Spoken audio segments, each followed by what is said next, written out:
प्रधानमंत्री श्री नरेंद्र मोदी जी ने जिस समय भारत की सरकार का नेतृत्व संभाला था, वे सिर्फ सरकार बनाने के लिए नहीं, उन्होंने विचार बदलने के लिए सोच बदलने का कार्य किया। और इसीलिए जो उन्होंने मन की बात कार्यक्रम प्रारंभ किया था, वो भारत के मन से जोड़ने, भारत के आहत और गुलामी की मानसिकता से प्रभावित और पराजित मन के अंदर एक आत्मविश्वास पैदा करने का प्रयास था।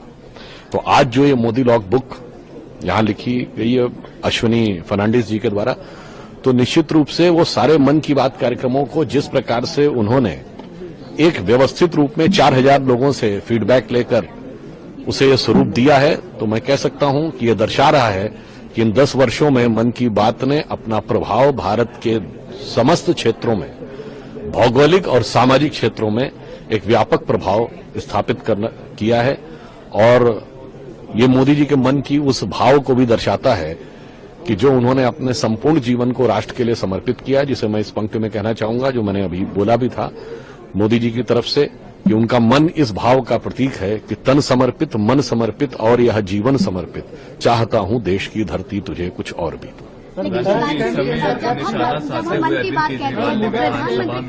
विधानसभा में निशाना साधते हुए अरविंद केजरीवाल ने प्रधानमंत्री उसको किस तरह से आप देखते हैं? सर, जब मन की बात की हम चर्चा करते हैं तो जितना जनता के लिए जितना पीएम के लिए जरूरी है मन की बात को जनता की समझना, उतना कितना जनता के लिए जरूरी है कि पीएम की मन की बात को समझे। देखिए, प्रधानमंत्री जी जिस विचार को मानते हैं उसमें भारत एक जमीन का टुकड़ा नहीं है, न व्यक्तियों का समूह है। भारत एक जीवंत राष्ट्र की चेतना है और भारत का अपना एक मन है, और उस भारत के मन के साथ आप कनेक्ट होते हैं तो स्वतः आपको समझने लगते हैं। उसमें किसी को दूसरे की बात समझने की जरूरत नहीं है।